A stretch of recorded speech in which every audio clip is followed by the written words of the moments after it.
মাত্র কদিন আগে বাংলাদেশের একমাত্র মেগাস্টার শাকিব খান আগামী 2026 সালের রোজার ঈদের সিনেমাতে চুক্তিবদ্ধ হয়েছেন আবুল আহাদ মাহমুদের once upon time in Dhaka the কালা জাহাঙ্গীর। শিরিন সুলতানা নতুন একজন মহিলা প্রযোজক, তিনি প্রযোজনা করছেন এই ছবিটি দ্য কালা জাহাঙ্গীর। তিনি একজন আন্ডারওয়ার্ল্ডের বিরাট বড় নাম করা সন্ত্রাসী। আসলে কালা জাহাঙ্গীর কে ছিল, কোথায় তার বাস ছিল, ঢাকাতে কি করত, কিভাবে তিনি শীর্ষ সন্ত্রাসী হয়ে উঠলেন, সেই ঘটনা জানতে হলে আপনাকে এই ভিডিওর প্রথম থেকে শেষ পর্যন্ত সঙ্গেই থাকতে হবে। হ্যালো দেশ এবং প্রবাসের প্রিয় বন্ধুরা, ব্র্যান্ড নিউ ভিডিওতে আপনাদেরকে স্বাগতম।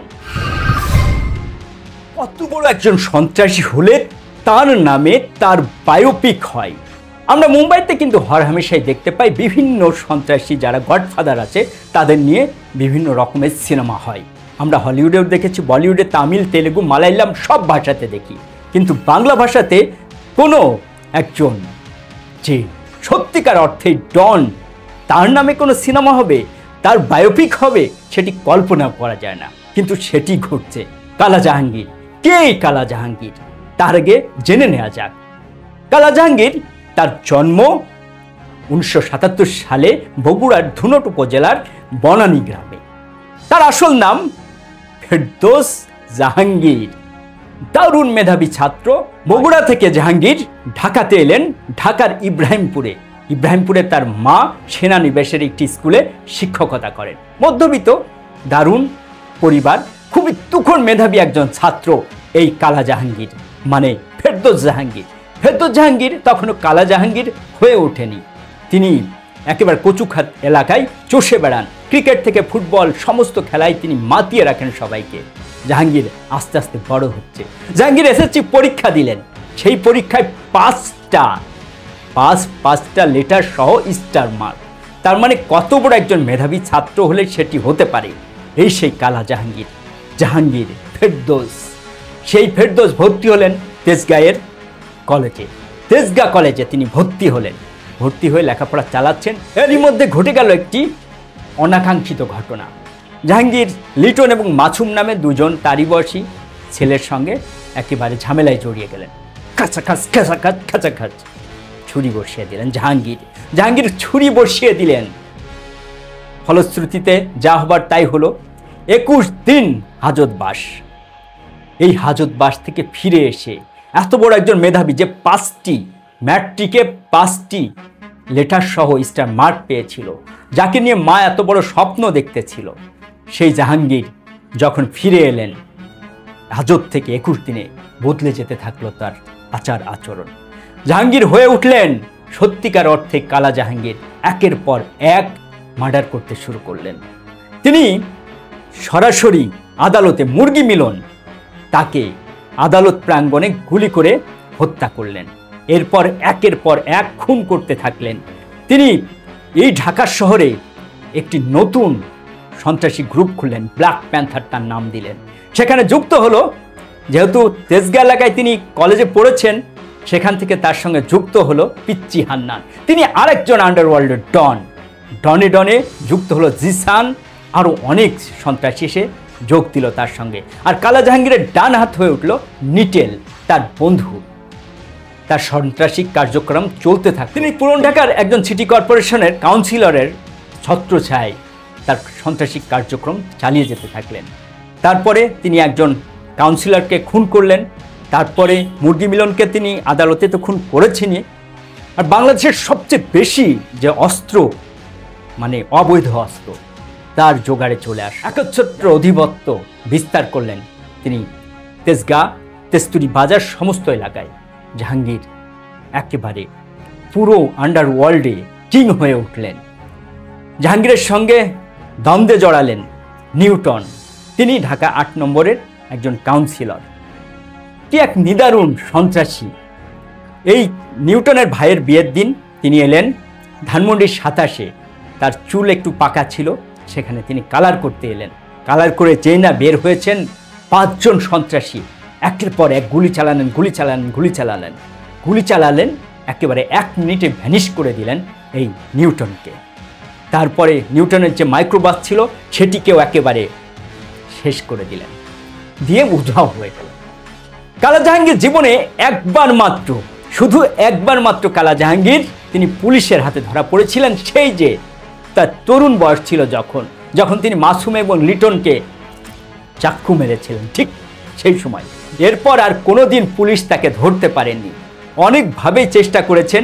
যখন মুরগি মিলনকে হত্যা করা হলো, তিনি একটি পত্রিকাতে সাক্ষাৎকারে বলেছিলেন, ফোনে নিজেই ফোন করেছিলেন সেখানে, যে তাকে পুলিশ ঘোষণা করেছিল যে তাকে ধরতে পারলে 1 লক্ষ টাকা পুরস্কার, কিন্তু তিনি থানাকে, পুলিশকে প্রত্যেক মাসে এই 1 লক্ষ টাকা দেন। পুলিশ তো শুধুমাত্র একবার 1 লক্ষ টাকা দেবেন, তিনি প্রতি মাসে পুলিশকে 1 লক্ষ টাকা দেন।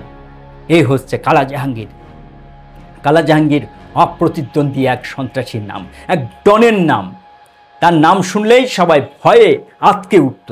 12টি খুনের মামলার আসামি, 12 জন মানুষকে খুন করেছেন এই কালা জাহাঙ্গীর। কালা জাহাঙ্গীর অপ্রতিদ্বন্দ্বী হয়ে উঠলেন তার রাজ্যে। তার সহযোগী হলো নিটেল, তারপরে জিছান, তারপর পিচ্চি হান্নান, সবাই তার সহযোগী হলো। কিন্তু সব কিছুর উত্থান যেমন আছে, তার পতনও আছে। কালা জাহাঙ্গীর, তাকে পুলিশ ধরতে পারল না, নানাভাবে অভিযান চালিয়েছে র্যাব, ধরতে পারল না। কিন্তু কালা জাহাঙ্গীরেও তো সময় শেষ হয়। এই লাইনে, মানে আন্ডারওয়ার্ল্ডের লাইনে একবার যে প্রবেশ করে, তার জীবন আছে, মৃত্যুও তো আছে। বের হওয়ার রাস্তা নাই, হয় মৃত্যু, না হলে জেল, না হলে বিদেশ গমন। কালা জাহাঙ্গীরকে নিয়ে অনেক রকম মিথ চালু আছে। আসলে কালা জাহাঙ্গীরের কি হয়েছিল? আজাদ নামে একজন সন্ত্রাসী ধরা পড়েছিল বেনাপোল থেকে। তার মারফত জানা গেল কালা জাহাঙ্গীর নিজের মাথায় পিস্তল ঠেকিয়ে আত্মহত্যা করেছিল। আবার অনেকে বলেন যে তার যে পিচ্চি হান্নান, তার সহযোগী ছিল, বন্ধু ছিল, সে মোহাম্মদপুরে গুলি করে হত্যা করেছিল কালা জাহাঙ্গীরকে। অনেকে বলেন র্যাবের হাতে খুন হয়েছেন, মানে র্যাবের ক্রস ফায়ারে পড়েছিলেন কালা জাহাঙ্গীর। কিন্তু কালা জাহাঙ্গীরের মায়ের বয়ানে, যে মা তাকে ঢাকা এনেছিল, পেয়ারা বেগম, 2003 সালেও ঠিক সেনানিবাসে একটি স্কুলে চাকরি করত। তার আরেক ছেলে আলমগীর, সে কিন্তু ক্যাপ্টেন ছিল আর্মিতে। এই কালা জাহাঙ্গীরের জানাজায় নাকি অংশগ্রহণ করেছিল, সেই জন্য তাকে জোর করে বাধ্যতামূলক অবসরে পাঠানো হয়। ক্যাপ্টেন আলমগীর, তার বোন রুমা, মা একটি পত্রিকাতে বয়ান দিয়েছেন। পেয়ারা বেগম বলেছেন যে 2003 সালের 15ই ডিসেম্বর গভীর রাত্রে একদল লোক এসে তার বাসায় নক করে। দরজা খুলতে হুড়মুড় করে 4-5 জন লোক তার ঘরে ঢুকে পড়ে। বলে কোনো কথা না বলে আমাদের সঙ্গে চলুন। তিনি ভাবলেন পুলিশের লোক, তিনি এক কাপড়ে বের হয়ে গেলেন বাড়ি থেকে। দূরে যেয়ে দেখলেন একটি মাইক্রো বাস দাঁড়িয়ে আছে। তাকে বলা হলো সেই মাইক্রোবাসে ওঠার জন্য। উঠলেন। তারপর একটি উঁচু বিল্ডিংয়ের সামনে সেই মাইক্রোবাস থামলো। তারপর একটি প্রাইভেট কার দাঁড়িয়ে আছে সেখানে। একজন লোক সামনে বসে আছে আর ড্রাইভার চালাচ্ছে। উঠলেন সেই গাড়িতে। তারপরে বস্তির সামনে নিয়ে যেয়ে সেই প্রাইভেট কার দাঁড় করানো হলো। তিনি নামলেন গাড়ি থেকে। তার ভয় ভয় করছে।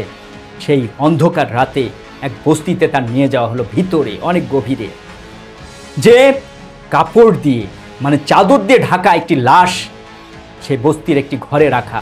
সেই সামনে তাকে দাঁড় করানো হলো। বলা হলো দেখুন, সে চাদর তুলে তাকে বলা হলো দেখুন চিনতে পারেন কিনা। তিনি চিনলেন। বললেন হাতটা উঠাতে। দেখলেন তার ছেলের জন্ম একটি দাগ ছিল হাতে, সেই হাতে সেই দাগ আছে। তিনি হাউ মাউ করে কেঁদে উঠলেন, ডুকরে কেঁদে উঠলেন। পেয়ারা বেগম চেয়েছিলেন ছেলে এত বড় মেধাবী, তার বড় ভাইয়ের মতো, বড় ভাই যেহেতু আর্মিতে আছে, সেও হয়তো বড় একটি কোনো চাকরি করবে, কিন্তু হয়ে গেলেন সন্ত্রাসী। আসলে কি ঘটেছিল? তারপরে তাকে আবার বাড়িতে ফেরত পাঠানো হলো। পরে আরেকটি পত্রিকা থেকে পেয়ারা বেগম বলেছিলেন, কালা জাহাঙ্গীরের ডান হাত নিটেল, তার বন্ধু, বলেছিলেন যে র্যাবের তাড়া খেয়ে কালা জাহাঙ্গীর মোহাম্মদপুরে একটি বাসায় আশ্রয় নিয়েছিল। তার নিজের বাসা ছিল সেটি। সেখান থেকে টেলিফোনে তার বউ সোনিয়াকে ফোন করে এই কালা জাহাঙ্গীর। ফোন করার পর দুজনের মধ্যে তুমুল ঝগড়া। বউ তখন অন্তঃসত্ত্বা, তার পেটে সন্তান। তুমুল ঝগড়া। কালা জাহাঙ্গীর আর নিজেকে নিয়ন্ত্রণ না করতে পেরে নিজের মাথায় পিস্তল ঠেকিয়ে গুলি করে আত্মহত্যা করেছিল। এটি নিটেলের ভাষ্য। সেই নিটেলও র্যাবের ক্রস ফায়ারে মারা যায়। ঘটনাটি ছিল 2003 সালের 15ই ডিসেম্বর, দিন ছিল সোমবার। কিন্তু কালা জাহাঙ্গীরকে নিয়ে এখনো মিথ আছে প্রচলিত, অনেক মিথ প্রচলিত কালা জাহাঙ্গীরকে নিয়ে। কালা জাহাঙ্গীর দেশের বাইরে ব্যাঙ্গালোরে তার স্ত্রী এবং সন্তানকে নিয়ে, তার পুত্র সন্তান হয়েছিল, সেই পুত্র সন্তানকে নিয়ে নাকি ব্যবসা চালাচ্ছেন, দারুণ জীবনযাপন করছেন, আর ওখান থেকেই তিনি আন্ডারওয়ার্ল্ড নিয়ন্ত্রণ করছেন। অনেক অনেক মিথ আছে কালা জাহাঙ্গীরকে নিয়ে। আসলে কালা জাহাঙ্গীরের কি হয়েছিল, কি ঘটেছিল ফেরদৌস জাহাঙ্গীরের? তার মায়ের ভাষ্য অনুযায়ী সে নিজের মাথায় পিস্তল ঠেকিয়ে আত্মহত্যা করেছিল। অনেকের ভাষ্যে র্যাবের ক্রস ফায়ারে মারা গিয়েছিল, অনেকের ভাষ্যে তিনি পিচ্চি হানানের গুলিতে খুন হয়েছিলেন। কি হয়েছিল তার ভাগ্যে, সেই ভাগ্য নিয়ে এবার আবুল হায়াত মাহমুদ নির্মাণ করতে চলেছেন তার প্রথম চলচ্চিত্র once upon time in Dhaka, the কালা। সেখানে কালা চরিত্রে আমাদের মেগাস্টার শাকিব খান, আর পিচ্চি হান্নান চরিত্রে নাম শোনা যাচ্ছে মোশাররফ করিমের। আর কালা জাহাঙ্গীরের স্ত্রী সোনিয়ার চরিত্রে আসছেন মধুমতি সরকার। মধুমতি সরকার কলকাতা থেকে, সিরিয়ালের দারুণ জনপ্রিয় একজন অভিনেত্রী। খুব বড় একটি স্কেলে, বিগ স্কেলে একটি মুভি হতে চলেছে, আগামী রোজার ঈদে আসতে চলেছে মেগাস্টার শাকিব খানের নতুন প্রজেক্ট, নতুন ধামাকা once upon time in Mumbai, না মুম্বাই নয়, ইন ঢাকা। সেই ঢাকাতেই দ্য কালা চরিত্রে কালা জাহাঙ্গীর শাকিব খান। সেটা দেখার জন্যে আমাদের সবার আগ্রহ, সবাই অধীর আগ্রহে অপেক্ষা করছি কবে কালাকে দেখতে পাবো পর্দায়, তার বায়োপিককে দেখতে পাবো পর্দায়। শীর্ষ সন্ত্রাসী কালার জাহাঙ্গীর হয়ে উঠবেন পর্দার নায়ক মেগাস্টার শাকিব খান। চলুন অপেক্ষা করি আর দেখতে থাকি আর কোন কোন অভিনেতা এখানে যুক্ত হচ্ছেন। সবচেয়ে বড় নাম এখানে এসেছেন শহীদুজ্জামান সেলিম, আর প্রযোজক হিসাবে আরেকজন মহিলার প্রযোজক শিরিন সুলতানা। শেরিন সুমির পর শিরিন সুলতানার সঙ্গে মেগাস্টার শাকিব খান, আবার সেই টেলিভিশনের একজন পরিচালক আবুল হায়াত মাহমুদ, তার সঙ্গে শাকিব খান। কালা জাহাঙ্গীর, কালা জাহাঙ্গীরের জন্যে আমরা অপেক্ষায় আছি। দেশ এবং প্রবাস থেকে যে সমস্ত দর্শক এতক্ষণ আজকের পর্বের সঙ্গে কষ্ট করে যুক্ত ছিলেন, সবার সুস্বাস্থ্য কামনা করি। দেশ এবং প্রবাসী আপনারা যে যেখানেই থাকুন না কেন, নিজেদেরকে নিরাপদে রাখবেন। আর বিনোদনের নানা রকম খবর পেতে শান্ত লস্কর, মানে আমি শান্ত লস্কর, শান্ত স্টুডিওর সঙ্গেই থাকবেন। আল্লাহ হাফেজ।